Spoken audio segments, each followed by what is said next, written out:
sí sale, hermanos. Ahora vamos a ver la lección número 11, que es la nueva alianza, es realidad histórica. Jesucristo es una persona histórica y geográficamente comprobable. La plenitud de los tiempos. Daniel hacía 490 años había predicho la plenitud de los tiempos, o sea, la época en que Dios da comienzo al plan de la salvación.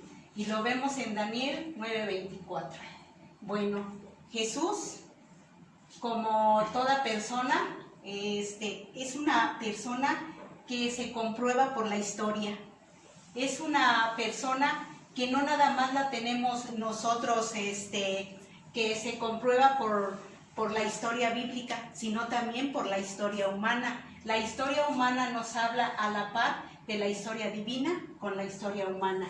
Bueno, Jesús nace en un pueblito llamado Belén, pero la encarnación de Jesús se hace en Nazaret, y en Nazaret el ángel le anuncia a María que va a ser madre del Hijo de Dios. Pero si los profetas, si Miqueas había dicho que iban a nacer en Belén, entonces, ¿qué tendría que suceder para que se hiciera realidad la profecía de Miqueas? Bueno, esto se lo debemos a un edicto del emperador César Augusto. Él manda decir que todo el pueblo se tiene que empadronar. Entonces María sube con José, suben a Belén, porque él es de la casa, de la familia de David, y a él le toca empadronarse ahí. Pero para que él naciera en Belén, para que se hiciera realidad la profecía, este emperador tiene que ver mucho para que se realice la profecía. Y ahí se le cumplen los días a María y da a luz a su hijo.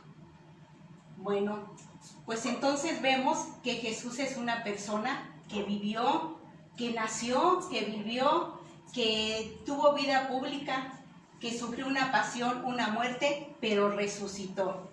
Todas estas personas que están aquí, Poncio Pilato, el emperador, son personas que están en la historia humana. También esta historia va a la par con la historia divina, y vemos cómo pueden comprobar los que son muy escépticos que no existe Jesucristo, que Jesucristo es un mito, una leyenda, y vemos que ellos pueden rastrear en la historia todos estos personajes que intervinieron en la vida pública de Jesús, unos directamente y otros indirectamente, como aquí tenemos a Poncio Pilato, que él interviene en el juicio de Jesús y lo condena a muerte. Vemos al precursor San Juan Bautista, como en el año 29 él proclama a Jesús que viene uno detrás de él que no es digno ni de desatarle la correa de sus sandalias.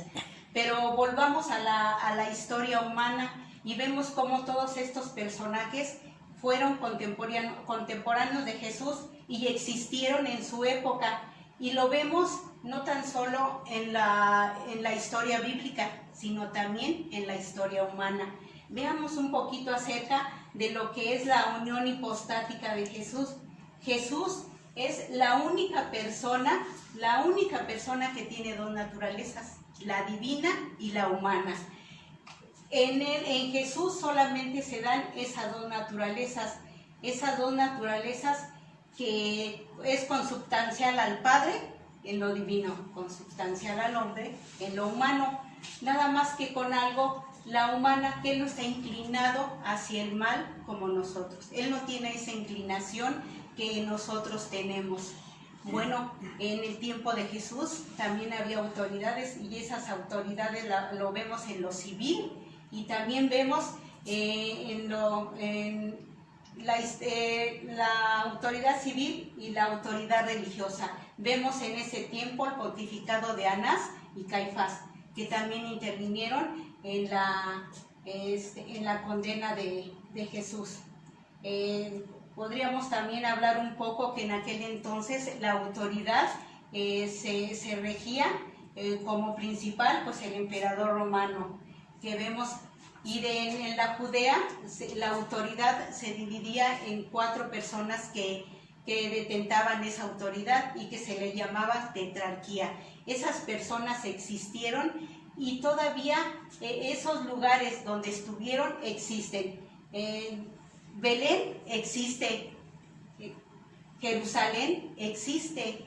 O sea que nosotros si tomamos un mapa y vemos los lugares donde se realizó todo esto, la historia divina, y vemos que esos lugares a su fecha todavía existen. Existen tanto que en tiempos antiguos se le dio el nombre de Israel, se le dio la tierra de Canaán, después se le dio el nombre de Israel y después se le dio, hasta hoy persiste Palestina, pero los cristianos